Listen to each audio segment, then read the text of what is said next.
the men's coxed pairs, including in lane number 3, the Olympic champions, Greg and Johnny Searle, with their cox, Gary Herbert.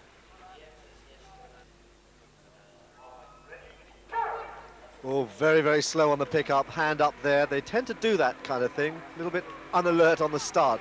But everybody got off before the Olympic champions, including their big rivals, the Abagnale brothers from Italy, who are in lane 2. Lane 1, nearest you, Croatia. Then Italy, the Abagnales. 3 in the blue and white Ailings boat. That's the Searles. Then 4 is Germany, 5 France, and Lithuania in yellow on lane 6. Croatians, Tihomir Frankovic and Igor Boraska, with Milan Ratsov, their cox, in the front of the boat, lying down. Big man sport this. This is the big power men of rowing. Very hard pulling a pair along with a cox in the boat as well. But curiously, the Olympic champions, at least Johnny Searle in the bow seat, is not a particularly big athlete.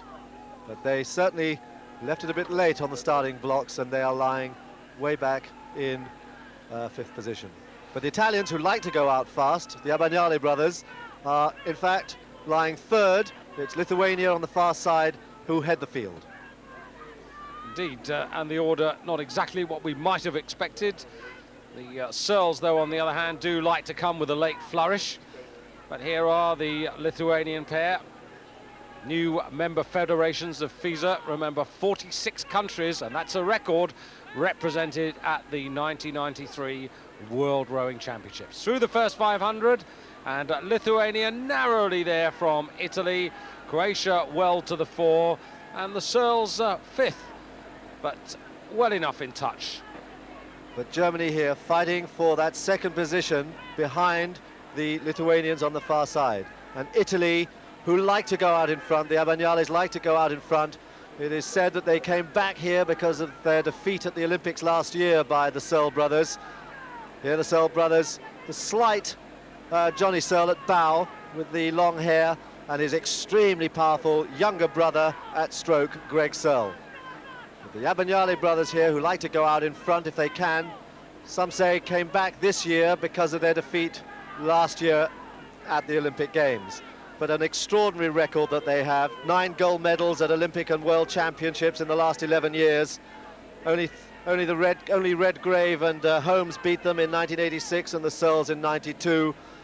Here they are now, just about hitting the front, seeking revenge, and no better people than the Abagnale brothers to show how coxed pair rowing should be done. Real drive off the legs there, and wonderful horizontal drive, so well together, and no other boat that they go into ever moves as fast as they do when they're on their own.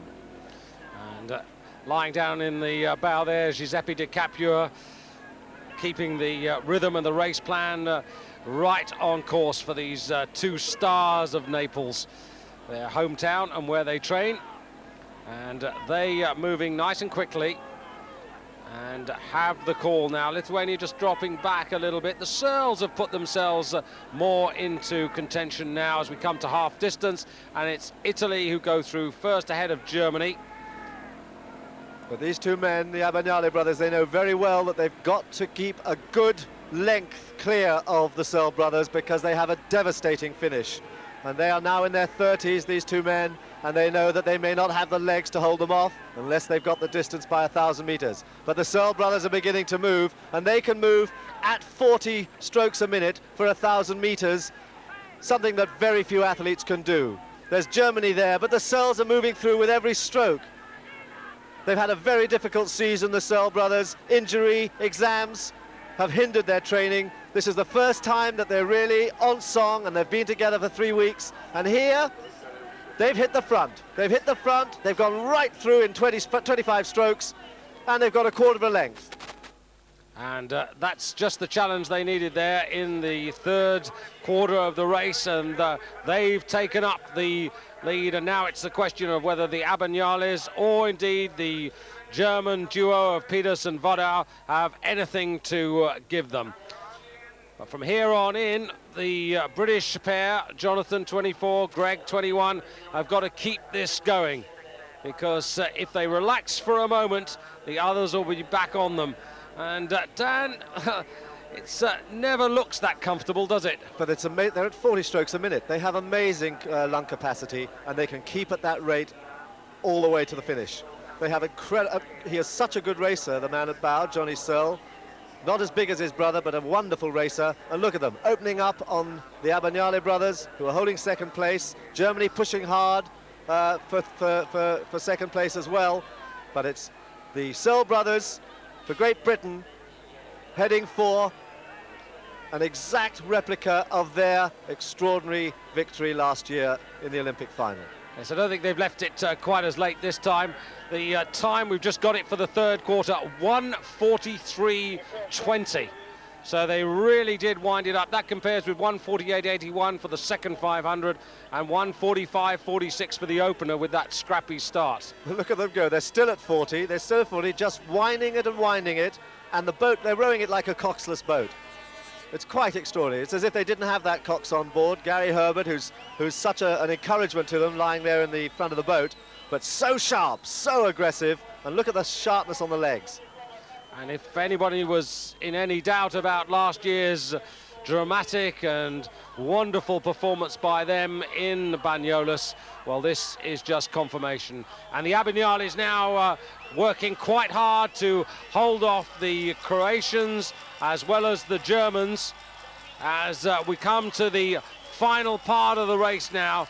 Greg and Johnny and Gary all together, nicely timing their way through to the finish, and the British fans getting really exciting, because this looks like being gold medal number 4. Incredible feat to repeat that gold medal of last year. But all credit to the Abagnale brothers, who are pushing back on them. All credit to these guys who will not die easy. But it is the Searle brothers, one length ahead, crossing the line for that gold medal. Italy second, and Germany in third place for the bronze medal. Yes, and very close to the next two crews.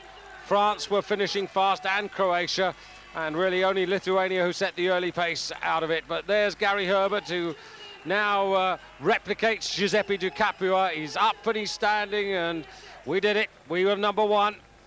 Well, they want to make sure of this, because this event, as you know, is not going to appear in the Olympic program in 3 years' time. So they wanted to absolutely establish that they are top dogs in this event, and with what style they've done it. A clear length on the legends of coxed pair rowing, the Abagnale brothers in second place. And there's Giuseppe, hands flapped down in disappointment, but they've rowed well and held off the Germans by half a length. And you can see how quickly the French again were finishing with Croatia. So a good race. What you need in pair rowing. So big and small, side by side for the sporting photograph.